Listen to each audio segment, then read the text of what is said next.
Present time में देखें तो म्यूचुअल फंड्स बहुत ही ज़्यादा पॉपुलर हो रहे हैं, जिनमें कि लोग एफडी और गवर्नमेंट स्कीम्स के बजाय म्यूचुअल फंड्स को अधिक प्रायोरिटी दे रहे हैं। देखा जाए तो म्यूचुअल फंड्स में ज़्यादा इन्वेस्ट करने के कई कारण हैं, जैसे कि आपको इसमें कंपैरेटिवली ज़्यादा रिटर्न्स मिल जाते हैं। आप यहाँ पर मंथली पैसा इन्वेस्ट कर सकते हैं। इसके अलावा जब आपके पास में एक बड़ा कॉर्पस बन जाए तो आप उसे सिस्टमेटिक तरीके से विड्रॉ भी कर सकते हैं। तो दोस्तों, इन सभी बेनिफिट्स की वजह से म्यूचुअल फंड्स काफ़ी ज़्यादा पॉपुलर हो चुके हैं।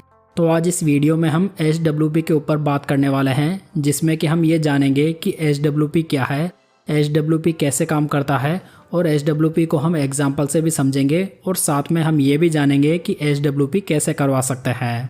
तो सबसे पहले बात करते हैं एचडब्ल्यूपी क्या होती है। दोस्तों, एचडब्ल्यूपी का मतलब होता है सिस्टमेटिक विड्रॉल प्लान। जैसे कि म्यूचुअल फंड में एसआईपी होता है, जिसका मतलब होता है सिस्टमेटिक इन्वेस्टमेंट प्लान, जिसमें कि आप हर महीने पैसा इन्वेस्ट करते हैं और एक फिक्स डेट को एक फिक्स अमाउंट आपके बैंक अकाउंट से डिडक्ट हो जाता है और आपके म्यूचुअल फंड अकाउंट में जमा हो जाता है। ठीक वैसे ही एचडब्ल्यूपी में हर महीने आपके म्यूचुअल फंड अकाउंट में से एक फिक्स्ड अमाउंट वापस आपके बैंक अकाउंट में जमा कर दिया जाता है। यानी कि हम ये कह सकते हैं कि एचडब्ल्यूपी हमारे म्यूचुअल फंड पोर्टफोलियो से एक सिस्टमेटिक तरीके से पैसा विड्रॉ करने की प्रोसेस है। चलिए एचडब्ल्यूपी को कुछ आसान एग्जाम्पल से समझते हैं। मान लेते हैं कि राजेश ने 10,000 रुपये पर मंथ की एसआईपी स्टार्ट करी 20 साल के लिए, और यहाँ पर हम ये मान लेते हैं कि उसे 14% के एवरेज रिटर्न्स मिल जाते हैं। तो यहाँ पर 20 साल बाद में उसकी पोर्टफोलियो की करंट वैल्यू 1,32,00,000 रुपये हो जाएगी। अब जो राजेश है ये चाहता है कि अब मैं इस इन्वेस्टमेंट को बंद कर दूँ और ये जो पैसे इकट्ठा हुए हैं उनमें से मैं हर महीने कुछ पैसा विड्रॉ करता रहूँ। तो इसके लिए राजेश 50,000 रुपये पर मंथ की एचडब्ल्यूपी चालू करवाता है, जिसमें कि वो एचडब्ल्यूपी 20 सालों की करवाता है और वो चाहता है कि अगले 20 साल तक उसे 50,000 रुपये हर महीना मिलता रहे। तो यहाँ पर राजेश को अगले 20 साल तक हर महीने 50,000 रुपये तो मिलते ही रहेंगे, जिसमें कि वो 20 साल में टोटल 1,20,00,000 रुपये निकाल चुका होगा और साथ ही 20 साल बाद में उसके पोर्टफोलियो में फिर भी 14,85,00,000 रुपये बचे होंगे। अब आप ये ज़रूर सोच रहे होंगे कि आखिर में इतना पैसा कैसे बच गया। तो दोस्तों, यहाँ पर जो राजेश का इनिशियल कॉर्पस था वो 1,32,00,000 रुपये का था, जिसमें कि वो इनिशियली 50,000 रुपये निकाल रहा था। तो यहाँ पर जो बाकी पैसा इन्वेस्टेड था उसके ऊपर 14% का रिटर्न्स लगातार मिलते जा रहा था। तो यहाँ पर जो 1,32,00,000 रुपये का अमाउंट होता है वो काफ़ी बड़ा होता है। तो वहाँ पर राजेश को काफ़ी अच्छे रिटर्न्स मिलते गए और कंपाउंडिंग की वजह से इतना पैसा विड्रॉ करने के बावजूद भी 20 साल बाद में उसमें काफ़ी बड़ा कॉर्पस बच गया।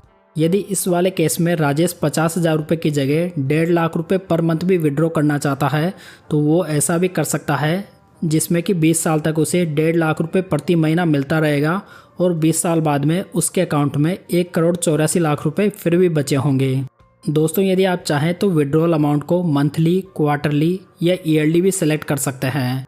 ये प्योरली आपके ऊपर डिपेंड करता है कि आपको किस प्रकार से अमाउंट चाहिए। चलिए अब सेकंड केस का एग्जांपल लेते हैं, जिसमें हम ये मान लेते हैं कि आपके म्यूचुअल फंड पोर्टफोलियो में 50 लाख रुपए जमा है, जिसमें कि आप 50,000 रुपये की एचडब्ल्यूपी चालू करवाते हैं और आप ये चाहते हैं कि आपका एचडब्ल्यूपी अमाउंट हर साल से 5,000 रुपये से बढ़ता रहे।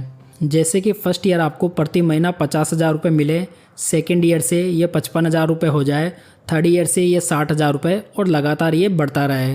तो यहाँ पर 50 लाख रुपए के पोर्टफोलियो में यदि आप 10 साल की एचडब्ल्यूपी करवाते हैं तो आप यहाँ पर 10 साल में 87 लाख रुपए विड्रॉ कर चुके होंगे। उसके बावजूद भी आपके पोर्टफोलियो में 17,48,000 रुपये बचे होंगे। लेकिन यदि आप सेम पोर्टफोलियो में सेम एचडब्ल्यूपी को 15 साल के लिए चलाना चाहेंगे तो इसमें आपका कॉर्पस पहले ही ख़त्म हो जाएगा, जो कि ओनली 11 साल 7 महीने ही चल पाएगा। सो यदि आप अपने पोर्टफोलियो के ऊपर एचडब्ल्यूपी को प्लान करते हैं तो आपको प्रॉपर कैलकुलेशन पहले ही कर लेनी चाहिए। साथ ही जो आप रिटर्न्स को एज्यूम करते हैं वो भी रीजनेबल हो तो ठीक माना जाएगा, जिसमें कि आप 12 से लेकर 15% के रिटर्न्स को एज्यूम कर सकते हैं। साथ ही दोस्तों, एचडब्ल्यूपी में यदि आपका पोर्टफोलियो ठीक ठाक है तो हम ये मान सकते हैं कि वहाँ पर आप 1 साल के बाद ही पैसा विड्रॉ करने वाले होंगे। तो वहाँ पर आपको 12.5% से टैक्स भी देना होगा, जिसमें कि यदि आपका प्रॉफिट 1 साल के अंदर 1,25,000 रुपये से नीचे है तो आपको कोई भी टैक्स नहीं देना होगा। हालांकि यदि आपका कैपिटल गेन 1,25,000 रुपये से ज़्यादा है तो आपको 12.5% की रेट से टैक्स भी देना होगा। दोस्तों, अब बात करते हैं कि एचडब्ल्यूपी को कैसे स्टार्ट करें। दोस्तों आप जिस भी प्लेटफॉर्म से म्यूचुअल फंड में इन्वेस्ट कर रहे हैं वहां पर जाकर आपको SWP का ऑप्शन मिल जाएगा, जहां पर आपको SWP अमाउंट, फ्रीक्वेंसी और टाइम ड्यूरेशन देना पड़ेगा।